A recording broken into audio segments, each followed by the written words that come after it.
Yeah, how long you guys been married? He didn't tell me what he was going to do because I don't know the severity of it. I'm just scared. This is Amelia Bassoon attempting to seduce the detectives to get away with murder.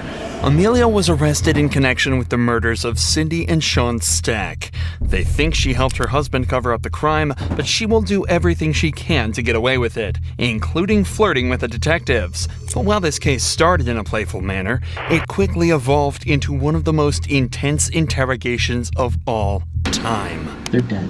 They're both dead. I didn't do anything. The detective starts by reading Amelia her rights and getting some basic information. Am I like getting arrested or something for something? Or We're gonna explain it to you. Yeah, we'll explain it all to you, okay? just normally when this starts is like someone getting in trouble or arrested or something. Well, we just, like I said, we want to be able to talk to you.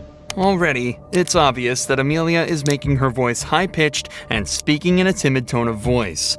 While this could just be what she sounds like normally, other footage of her suggests otherwise. I don't want to press charges, but I would like a no contact order. I can do that. Okay. Her change in tone could also be a reaction to being in a stressful and uncomfortable situation. But as the interrogation continues, she begins to show more and more of these flirtatious signs. What happened with Josh? Did you say that? Did I hear you say he shot himself in the leg? Yeah, so in December we went bowling. Okay. The bullet went around the bone and around the artery. Wow. Through and through. Jeez, that's lucky. I know, he's crazy. Yeah, how long you guys been married? It'll be a year in September. Oh, okay. Here, Amelia gathers her hair and moves it all to the right-hand side, exposing her neck on the left. The neck carries the jugular, an important and vulnerable part of the body that many people will make an effort to protect. However, when someone feels comfortable or safe around someone, they're likely to expose their neck by tilting their head or moving their hair to the side, suggesting attraction or at least the desire to show it. All right. So, Amelia, I can tell you the reason why we're here today is because of that issue with the bank. Okay. All right. Does that surprise you? For this type of situation, yeah. Okay. Like this intense. I mean, I got in trouble at work, which makes sense, but I'm just confused about this. Well, let's walk through it a little bit, okay? Let's walk through that and see how maybe we came here today, all right, and find out if this was just a misunderstanding or what, okay?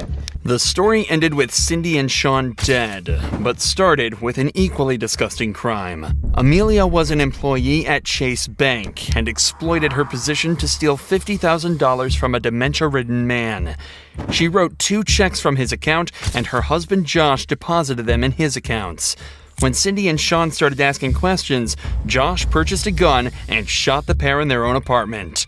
This interrogation is not only to uncover the details behind the theft, but also to determine what part she played in the killings. So what happened with this write-up? So, I mean, had you been a banker for him for a while? I mean... Yeah, so I've been his banker since I moved here. So what happened with these checks? Nothing. He called him. I have the record over our global security. Mm-hmm. So when they came in, they pulled like call logs, they pulled like cameras, just to make sure like they pulled signature files. Because I mean, it's still federal, it's the bank. So they wanted to make sure that I wasn't like, I guess, stealing. Mm-hmm. When you talk to Gerald, I mean, how did he appear to you? Is he a young guy, old guy? He's old. Oh, well, how did he appear to you when you talked to him? He's okay. He was okay? Yeah. Did you ever have any issues when you talked to him about remembering things or anything like that? Like I know like a little about himself. Like he had brain surgery. Mm-hmm. But for the most part, he remembers things. I don't think he forgets really. He just other than that, he's sorry. Okay. Yeah, nice guy. Amelia does her best to seem open and honest here, but as soon as she finishes up talking, she brings her shoulders up, hunches over slightly, and crosses her arms. All movements that are done to protect vital parts of the body and are obvious tells that someone feels uncomfortable. These signs only become more apparent as the interview continues. What did he have you do? Like, what did he ask for? Nothing. It's just we put 2 checks and $25,000 each, and that was it.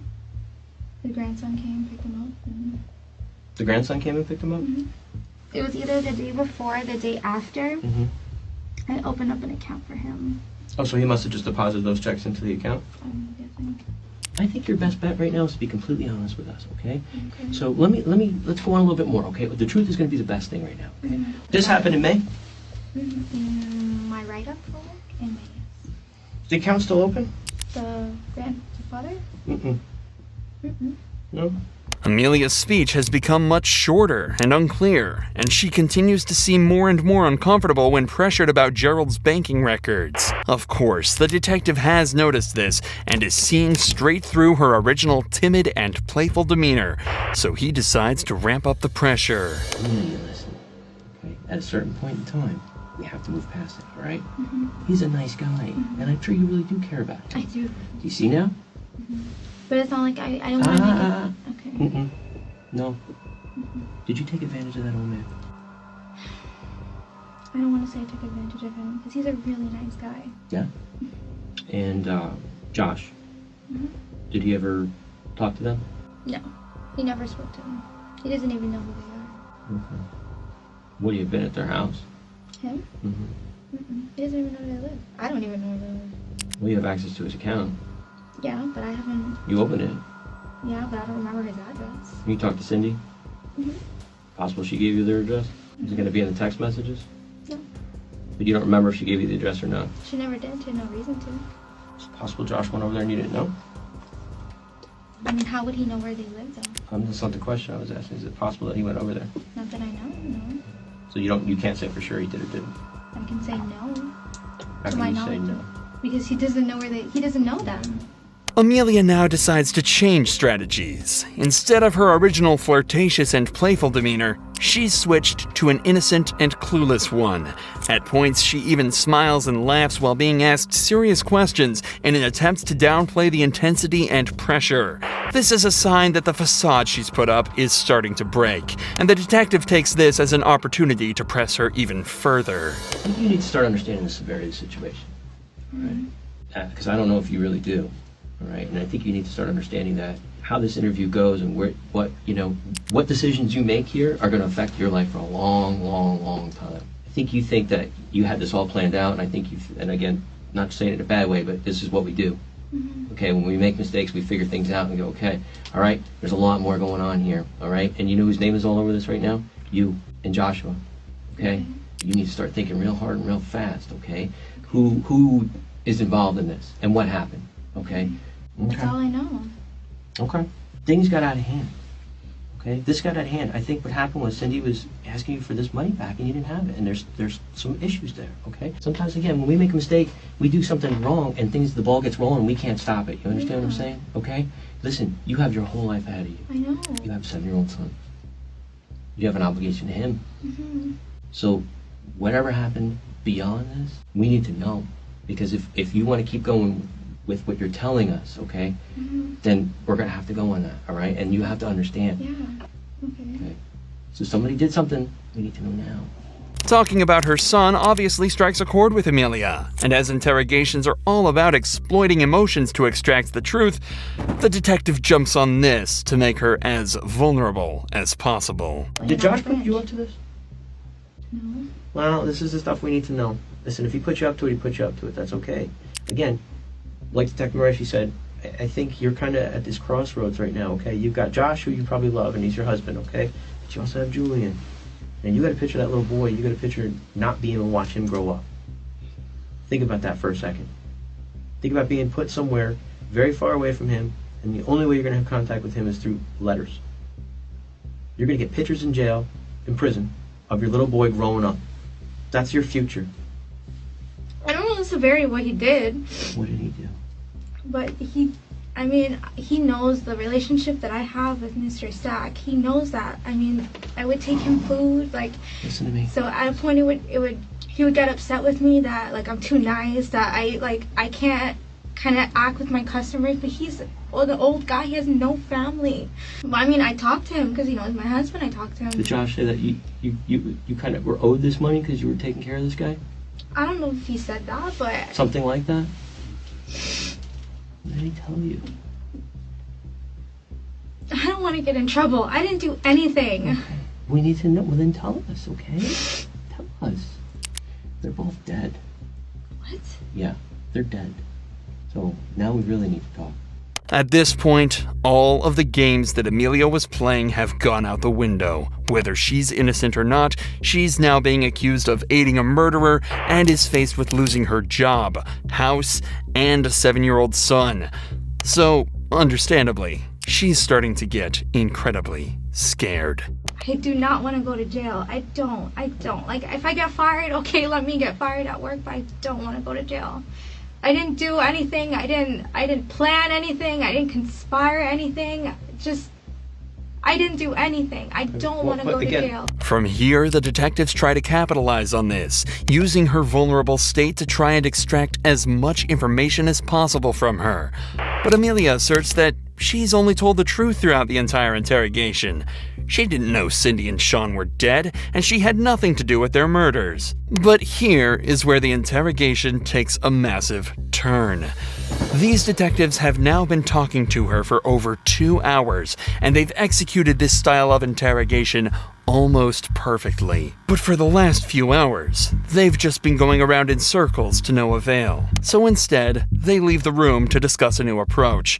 And that's when Detective Number 3 enters with blankets and a kind, apologetic tone. Hey, you need to talk to them. You need to get out from underneath this big time. Did I tell you who they work for? Yeah. Yeah, we're homicide detectives, so. I know. And they want you to be a witness, not a suspect. That's why I want to talk to them, because I just don't want to be involved in any of this. Like, Okay. I don't want any part of this. I want to be able to go home. Okay.